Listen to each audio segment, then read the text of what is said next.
पौराणिक ग्रंथों के अनुसार द्वापर युग में श्री कृष्ण के स्वरूप का एक बहरूपिया भी हुआ करता था, जो लोगों से यह कहता कि वो ही असली वासुदेव है, जो इस धरा को सारे पापों से मुक्त करने के लिए अवतरित हुआ है। और उस बहरूपिये का नाम था पौड्रक वासुदेव। वह कुरुश देश का राजा था और सबसे आश्चर्य की बात यह थी कि भगवान श्री कृष्ण की तरह ही उसके पिता का नाम भी वासुदेव ही था। पौड्रक शक्तिशाली तो था, परंतु बड़ा ही मूर्ख था। वह भगवान श्री कृष्ण को ग्वाला कहता था। इतना ही नहीं, पौड्रक भी भगवान श्री कृष्ण की तरह नकली सुदर्शन चक्र, शंख, तलवार, मोर मुकुट, कौस्तुभ मणि और पीले वस्त्र धारण करता था। विष्णु पुराण के पंचम अंश में 33वें अध्याय में वर्णित कथा के अनुसार एक बार पौड्रक ने अपने एक दूत को भगवान कृष्ण के पास संदेश देने के लिए द्वारका भेजा। द्वारका पहुंचने पर उस दूत को बड़े ही आदर सत्कार के साथ अतिथि गृह में ठहराया गया। फिर अगली सुबह द्वारका की राजसभा में दूत को संदेश देने के लिए उपस्थित किया गया।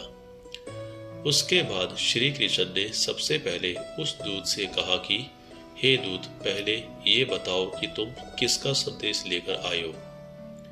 तब उस दूत ने कहा, हे श्री कृष्ण, मैं कुरुश देश के राजा पौड्रक का दूत हूँ।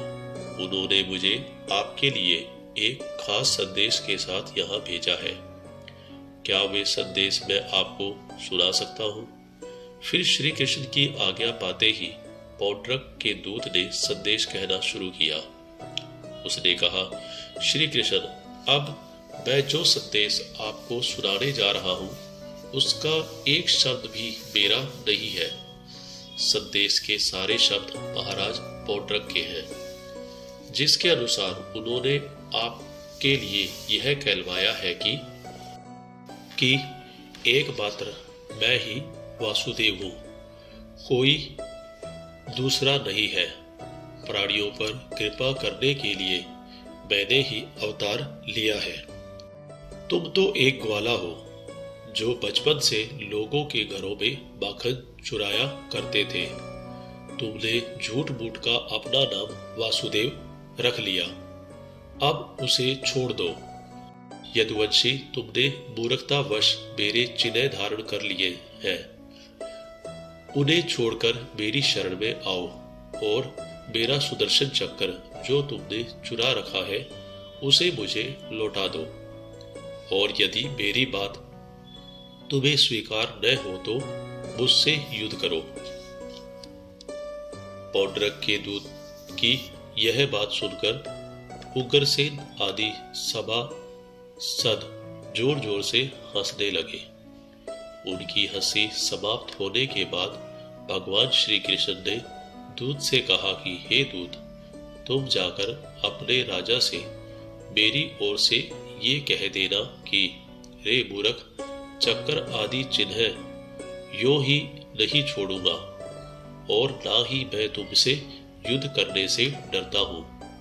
भगवान श्री कृष्ण का यह तिरस्कारपूर्ण संवाद लेकर पौड्रक का दूत अपने स्वामी के पास आया और उसने कह सुनाया।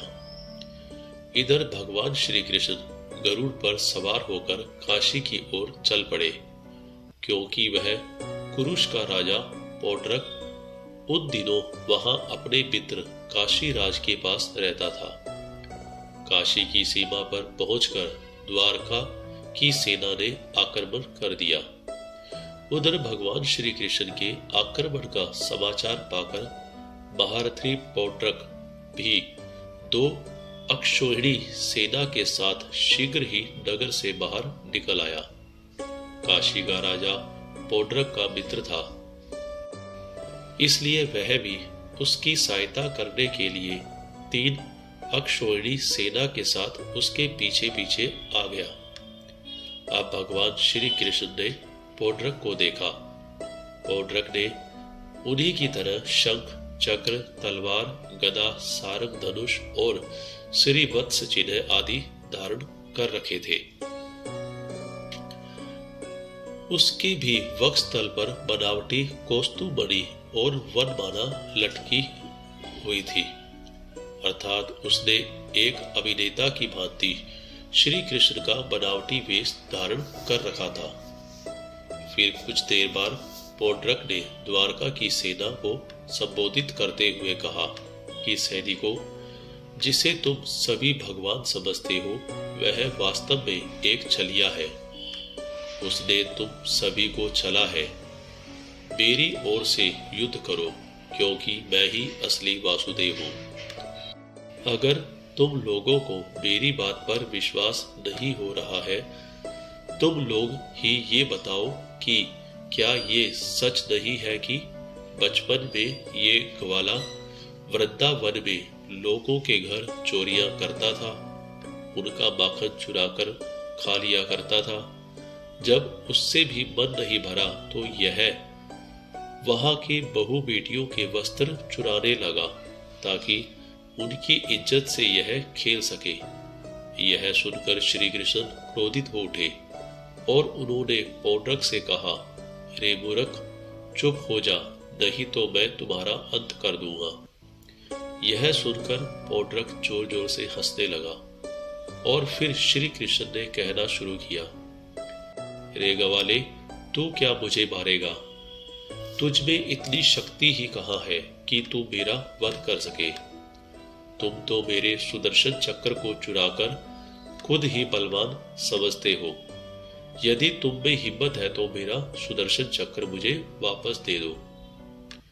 इसी तरह पौंड्रक ने श्री कृष्ण को कई बार अपमानित किया और फिर भगवान श्री कृष्ण और शत्रु सेना के बीच भयंकर युद्ध शुरू हो गया। ये युद्ध काफी देर तक चला। युद्ध के दौरान काशीराज भी बलराम के हाथों मारे गए और अंत में पौंड्रक अकेला बच गया। तब भगवान श्री कृष्ण पौंड्रक से बोले, पौंड्रक, तुम मुझसे अपना सुदर्शन चक्र मांग रहे थे ना? लो, मैं तुम्हें चक्र वापस कर रहा हूं। इतना कहकर भगवान श्री कृष्ण ने अपना सुदर्शन चक्र पौंड्रक की ओर छोड़ दिया। यह देख पौंड्रक मुस्कुराने लगा। उसने अपनी उंगली भी उठा ली ताकि भगवान श्री कृष्ण की भांति वह सुदर्शन चक्र को अपनी उंगली में धारण कर सके। परंतु जैसे ही पौंड्रक ने सुदर्शन चक्र को अपनी उंगली में धारण किया, उसका भार बढ़ने लगा और फिर अंत में वह उसी सुदर्शन चक्र में समा गया। के बाद सुदर्शन चक्र वापस आकर भगवान कृष्ण की उंगली में समा गया। आशा करता हूँ यह कहानी आपको पसंद आई होगी। इस वीडियो को शेयर, लाइक और सब्सक्राइब जरूर करें। वीडियो को अंत तक देखने के लिए धन्यवाद।